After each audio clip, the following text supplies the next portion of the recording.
Alors, le problème aujourd'hui par rapport à la société française, c'est que l'islam n'est pas bien vu. Pourquoi? Parce qu'en France, on va confondre les musulmans avec l'immigration arabe, avec également les cités. Donc, c'est-à-dire que le rapprochement, il est rapide. Là où il y a des problèmes, c'est dans les cités. Dans les cités, il y a quoi? Il y a beaucoup d'arabes.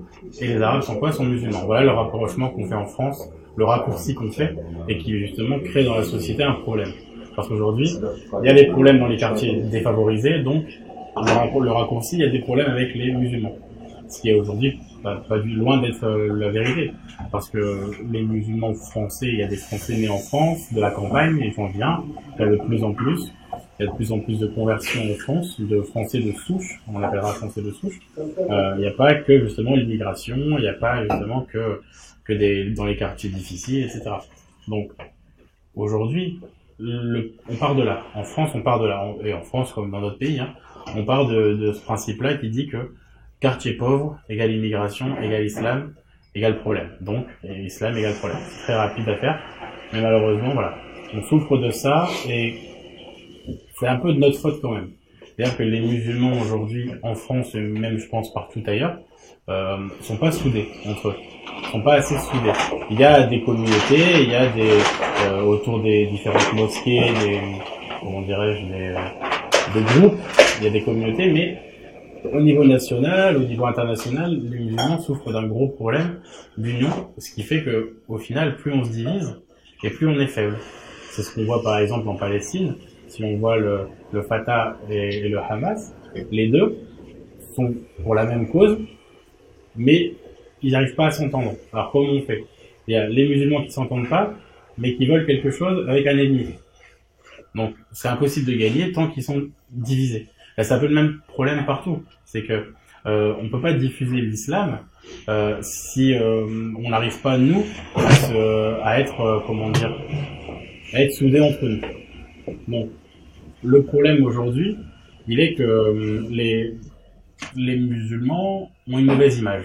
Ça, dans le monde occidental, on le sait, on a une mauvaise image qu'on mérite probablement, parce que n'importe quel pays, on va dire, dit musulman, qui va avoir à sa tête justement on va dire un président dictateur ou un dictateur tout court qui, au nom de l'islam, va se permettre de faire des crimes, va affamer son peuple, va justement bafouer le droit des femmes, tout ça au nom de l'islam, alors que l'islam le demande pas. Donc la première chose qu'il faudrait pour justement avoir une expansion de l'islam à travers les pays occidentaux, c'est déjà donner l'exemple. Donner l'exemple dans un pays musulman, on peut tous les prendre. Dans un pays musulman, n'importe lequel, si les classes politiques donnent l'exemple et justement s'occupent du peuple comme l'islam le voudrait, ça donnerait un bon exemple pour les pays occidentaux, pour les occidentaux eux-mêmes, et justement pouvoir changer leur mentalité. Aujourd'hui, on voit que il y a la guerre un peu partout dans les pays musulmans, que il y a des attentats terroristes, qu'il y a des femmes qui sont battues à mort, et tout ça, en fait, c'est mis sur le dos de l'islam parce que de toute façon, on l'utilise comme tel pour le justifier. Or, c'est faux. Or, on ne peut pas justement faire des crimes aussi graves au nom de l'islam. C'est pas compatible.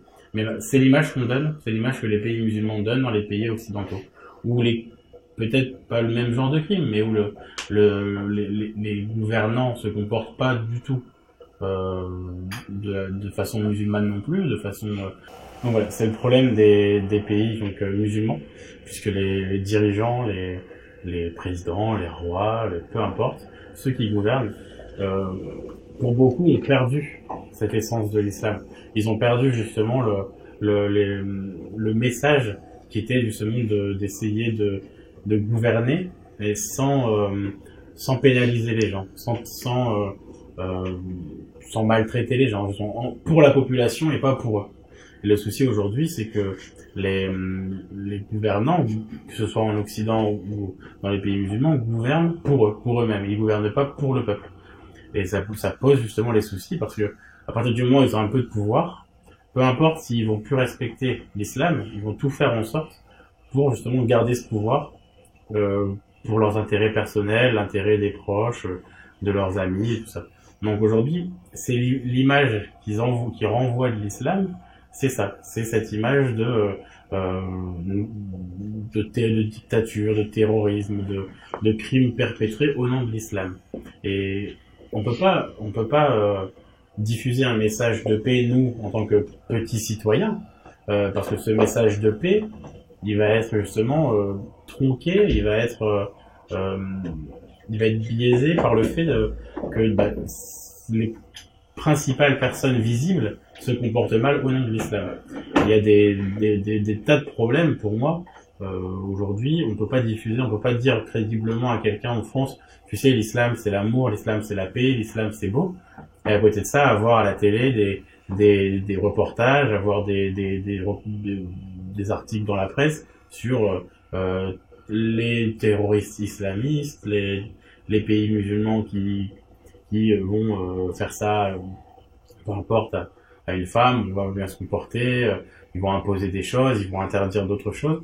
Et c'est difficile, en fait, aujourd'hui, de dire que c'est beau, que c'est justement la religion la plus belle, la religion universelle, et de montrer justement qu'on est musulman par amour, et qu'à côté de ça, tant d'atrocités sont faites à cause de l'islam et au nom de l'islam.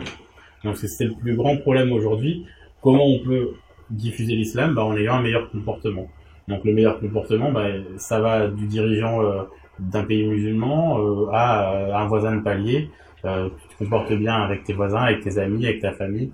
Montrer un bon comportement au travail, montrer qu'on est une religion ouverte, une religion de tolérance, une religion de paix, et de pas rester entre nous et juger les gens. Il faut accepter tout le monde, musulman ou non musulman, de la même façon, de leur parler de la même façon, se comporter de la même façon, pour justement les ouvrir à vouloir connaître notre religion. Allah, donc c'est l'unique, c'est-à-dire que c'est en notion, c'est ce qu'il y a de supérieur, c'est ce qu'il y a de plus grand. Donc c'est difficile à décrire étant donné qu'on peut pas se l'expliquer. On n'est pas assez intelligent, on n'est pas assez bon dans notre tête pour savoir définir. C'est l'unique, c'est le créateur, c'est Dieu. Voilà, on peut pas en faire plus. On peut pas poser de questions. Il n'est pas définissable, il est pas, on peut pas le cerner. C'est dur de réduire à des termes, à des adjectifs, à des mots. C'est tout. Allah, c'est tout ensemble. L'amour d'Allah, c'est le but. C'est-à-dire qu'on est aujourd'hui le principe, c'est dans notre vie de tous les jours, dans nos actions, dans nos paroles, dans peu importe ce qu'on va faire, le principe c'est de le faire par amour pour Allah, par amour pour Dieu. Et l'objectif, c'est qu'en retour, nos bonnes actions, nos bonnes paroles, ce qu'on a fait de bien, Allah nous aime en retour.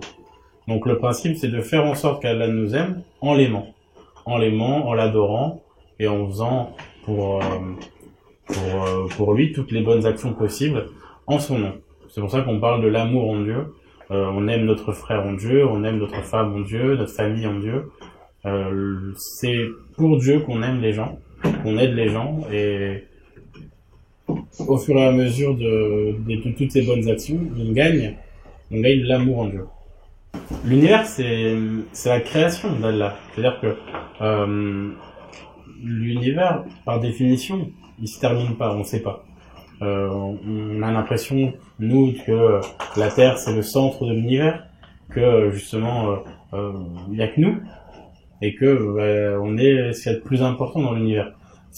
On sait pas, on n'a pas la réponse. L'univers, il a été créé, je sais plus les passages dans le Coran ou les hadiths, mais il vient décrire que nous, on était une petite partie seulement dans l'univers, qu'il y avait, c'était des millions et des millions de fois plus important que ce qu'on imagine. On peut pas se l'imaginer. C'est tellement grand, les chiffres sont tellement importants que c'est fait justement pour que nous, on se dise, on peut pas le cerner, on peut pas le comprendre. C'est une création trop importante, tellement complexe que les hommes n'ont pas encore réussi aujourd'hui à aller plus loin que l'univers. Ils n'ont pas réussi à comprendre, à le cerner. On peut pas aujourd'hui cerner et dire l'univers c'est ça. L'univers, on n'a pas tout exploré, on a dû explorer un cheveu dans l'univers. Le but aujourd'hui, c'est de se rendre compte qu'on n'est pas grand-chose, qu'un homme sur une Terre, c'est rien, et une Terre dans l'univers, c'est encore moins que rien. Donc, ça veut dire qu'aujourd'hui, on peut pas on peut pas se donner de l'importance, on peut pas dire je suis quelqu'un d'important parce que peut-être que pour nous, on a le sentiment que, voilà, il y a des personnes qui nous écoutent et qu'on est devenu important. Aujourd'hui, l'importance qu'on a, elle est toute limitée. Elle est limitée par l'existence, par la taille de la Terre et la petite place de la Terre dans l'univers. Donc, celui qui se croit important aujourd'hui, finalement, c'est plus de l'orgueil, ce serait plus considéré comme un péché parce que l'univers est tellement immense et infini que rien de ce que pourrait faire un homme, même le plus riche de la Terre ou le plus puissant de la Terre, rien de ce qu'il pourra faire est important pour l'univers, c'est trop faible. Donc je pense que la notion d'univers, ça nous ramène à ce qu'on est, c'est-à-dire pas grand-chose. Et c'est comme ça qu'il faut le prendre, justement, pour éviter de faire de pécher par orgueil. Les catholiques, ou en tout cas les occidentaux, puisque on peut pas forcément les qualifier de catholiques, pas tous, c'est une minorité, donc je pense que les occidentaux aujourd'hui ont l'impression que la Terre, c'est ce qui est le plus important.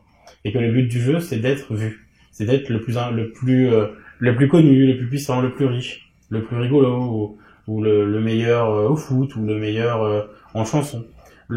La vision, elle est à court terme, c'est-à-dire que on veut être connu, on le voit à la télé, les téléréalités, les personnes qui se montrent, font des choses pas forcément très intelligentes, et deviennent connus parce que ça fait vendre du journal, ça fait vendre les émissions sont regardées, donc ça fait vendre de la pub, etc. Le principe, c'est de dire, je vais faire de l'éphémère, je vais être connu pendant 6 mois, je vais, comme ils disent, faire le buzz, pour, au final, tomber dans l'oubli et probablement même tomber de son piédestal et être un peu touché psychologiquement, parce que quelqu'un qui est soi-disant au top, qui est connu, qui est aujourd'hui reconnu de tous, le jour où on passe à quelqu'un d'autre, à une autre personne qui a fait autre chose et qui devient connue à la place de la première personne va tomber dans l'oubli et au final mal le vivre. Alors que le principe, c'est pas de se dire je veux être connu, je veux être célèbre parce que justement je veux que la planète me connaisse, et après tomber dans l'oubli et déprimé et être mal. Le but, c'est de dire je sais que ma place dans l'univers est pas grand chose, je sais que je suis pas important, mais pour moi, pour ma famille, pour mes amis, qu'est-ce que je peux faire? Et déjà, si chacun réfléchissait à ce qu'il pouvait faire pour son entourage proche, on irait déjà beaucoup mieux, le monde tournerait un petit peu mieux, parce que c'est plus de l'égoïsme. Je me fiche de savoir si je suis connu dans toute la France, mais en tout cas, je suis content que mes amis puissent compter sur moi, et en cas de besoin, je suis toujours là pour eux. Et on n'a pas la même fierté. On est fier de rendre service à quelqu'un, d'autres sont fiers parce qu'ils sont passés à la télé en faisant n'importe quoi, et donc aujourd'hui, ils sont un petit peu connus. C'est deux visions différentes. C'est une vision musulmane des choses. Je suis conscient que je suis pas grand chose, et malgré ça, j'essaie d'aider les gens. Et l'autre version, c'est une vision qui va être, on va dire, non musulmane, et qui va juste être, est-ce que je peux faire parler de moi, peu importe ce que je fais, du moment qu'on parle de moi. Et ça arrive, ça pousse souvent à commettre des péchés assez importants, parce que pour être connu, on est prêt à faire n'importe quoi.